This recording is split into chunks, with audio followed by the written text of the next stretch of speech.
Hello and welcome to IAMC TV Radio. Today we'll be exploring some of the top news headlines for December 24th. Yeah, we've got quite a mix of stories today from all over the globe. Yeah, definitely. Let's start with a pretty shocking headline, actually. This one comes from Sahara Reporters. Construction on a major electric vehicle factory in Brazil has been completely stopped. This factory was owned by the Chinese EV giant BYD, and it was going to be their first outside of Asia. So a pretty significant move for the company. Exactly. And you know what's even more shocking is the reason why the construction was stopped. Yeah, Brazilian authorities actually uncovered what they're describing as like slavery-like working conditions. I mean, it's really disturbing. They found over 160 workers living in just awful conditions.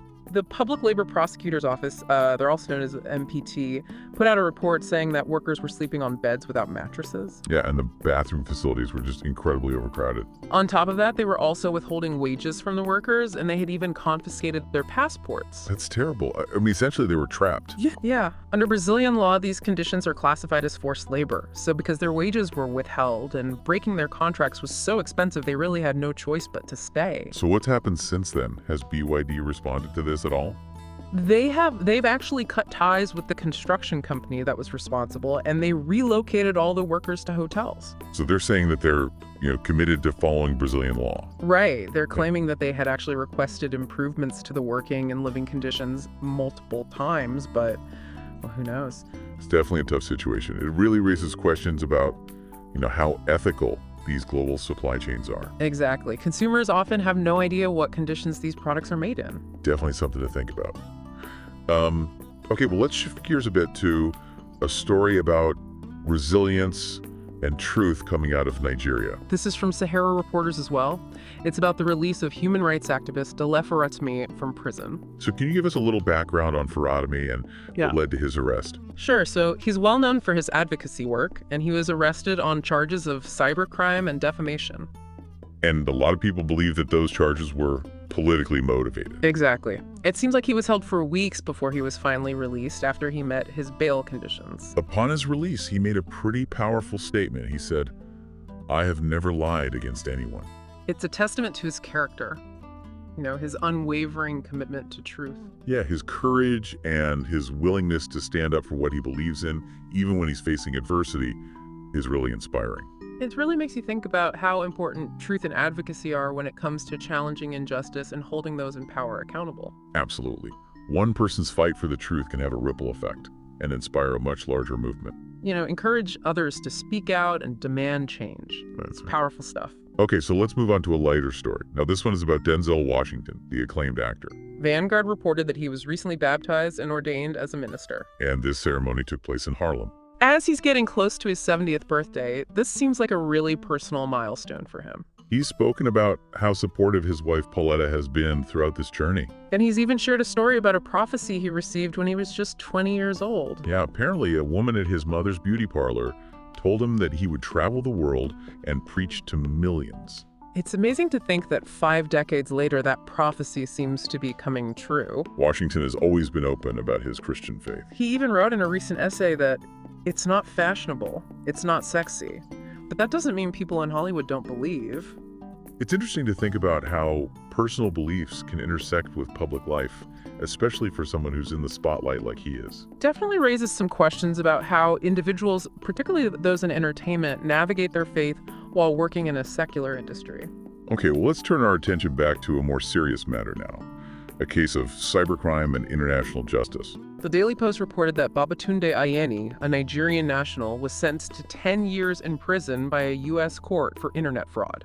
Wow, 10 years. Yeah, and he was also ordered to pay nearly $20 million in restitution to the victims he scammed. This case is just another example of the growing trend of Nigerian nationals being prosecuted for cybercrime abroad. It's a complex issue with so many layers. It really does make you think about cybersecurity, international law enforcement cooperation, and the devastating impact that cybercrime has on individuals and businesses all around the world. Absolutely. And it highlights the need for preventative measures, I think. For sure, we need to be addressing the root causes of cybercrime and increasing awareness to protect potential victims. Now let's shift gears again to a pressing public health crisis. This one's happening in Nigeria. Sahara Reporters has been covering a Lassa fever outbreak that has sadly already taken over 190 lives this year. And over 1,154 people have been infected across 6 states. Lassa fever is a viral hemorrhagic illness that spreads mainly through contact with rodents or things that have been contaminated by rodents. So they could be like food or surfaces. Right, and it can cause these huge epidemics, which is why the World Health Organization considers it to be a priority disease. So in response to this outbreak, the Nigerian government has set up an emergency response center. But it's still a massive challenge to contain these infectious diseases, especially in places with limited resources. Things like inadequate healthcare infrastructure and poor sanitation can really hinder efforts to prevent the spread of diseases like Lassa fever. Yeah, it's a tough situation for sure. Okay, so let's move on now to Russia, where we have a story about the intersection of religious practices and secular law. Sahara Reporters covered this interesting development concerning polygamy in Russia. So earlier this month, the country's top Islamic body issued a document that seemed to allow Muslim men to have up to 4 wives. But there were strict conditions, like they had to provide equal support and living arrangements for each wife.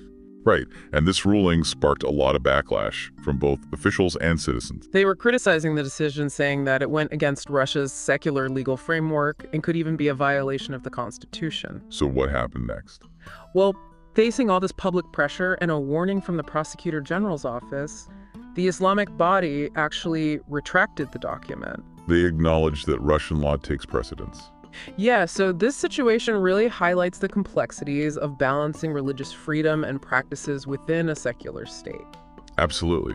It makes you wonder how societies can respect religious beliefs while also upholding the principles of a secular legal system. Especially in diverse societies with multiple legal systems and cultural norms in place, it's a tough question to answer. Okay, well, let's end with a story that's likely to spark some conversation. Go for it. So Sahara Reporters reported on the sentencing of a gay couple in the United States to life in prison. This was for the sexual abuse of their adopted sons, a really horrific case. They pled guilty to a number of charges, including aggravated child molestation and sexual exploitation of children.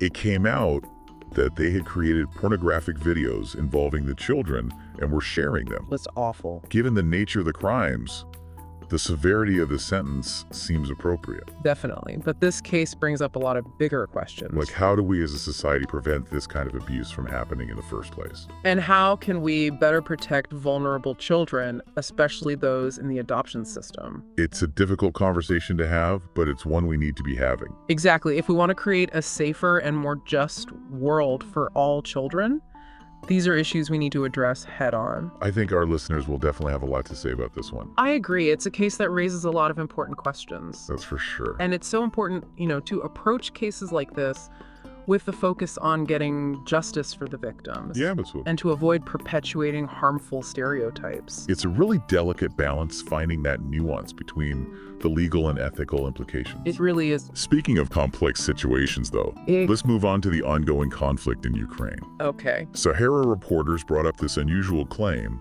by Ukrainian President Volodymyr Zelensky. Oh, yeah, what was that? Well, he posted on social media alleging that over 250,000 North Korean soldiers had been killed in the Kursk region of Russia. That's a pretty big claim.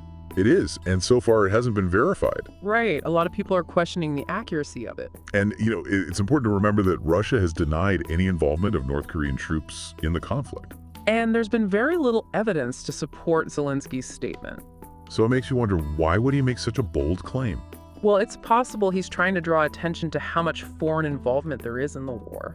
Right, maybe hoping to rally more international support for Ukraine. Exactly. It could also be a tactic to, demoralize the enemy. Oh, that's true. Create doubt and uncertainty among the Russian forces. This whole situation really highlights how complex information warfare is in today's digital age. Absolutely. It's getting harder and harder to tell what's true and what's propaganda. Especially in conflict zones where information is so tightly controlled and you have these competing narratives constantly being shaped and reshaped. Right, it really underscores the importance of critical thinking and media literacy. Now more than ever, we have to be questioning our sources, considering different perspectives, and avoiding jumping to conclusions. Based on unverified claims. Yeah, I completely agree.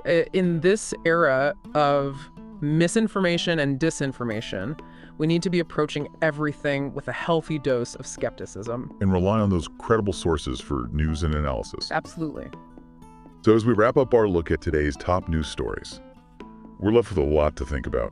Definitely, from the exploitation of those workers in Brazil to the human rights activists' fight for truth in Nigeria, we've seen some pretty powerful stories. Absolutely. We saw how personal beliefs can intersect with public life and the global impact of cybercrime. And we were reminded of the ongoing struggles with infectious diseases like Lassa fever and how complex it can be to navigate religious freedom within a secular society. Yeah, these are just a few examples of what's happening around the world today. Each story has its own intricacies, and there are so many other stories unfolding that we don't even have time to touch on. So where do we go from here? Well, as informed citizens, it's our responsibility to stay engaged with these issues, to stay informed and ask critical questions. We need to have those constructive dialogues, challenge ourselves to look beyond just the headlines. To really delve deeper into the context and strive for a more nuanced understanding of the world around us. I think one of the most important things is to never lose sight of our shared humanity. Yeah, even in the face of conflict and adversity and this constant cycle of news. In those moments of connection and empathy, that's where we find hope and the strength to work towards a better future. It's what keeps us going. Thank you for listening to today's top news headlines on IAMC TV Radio.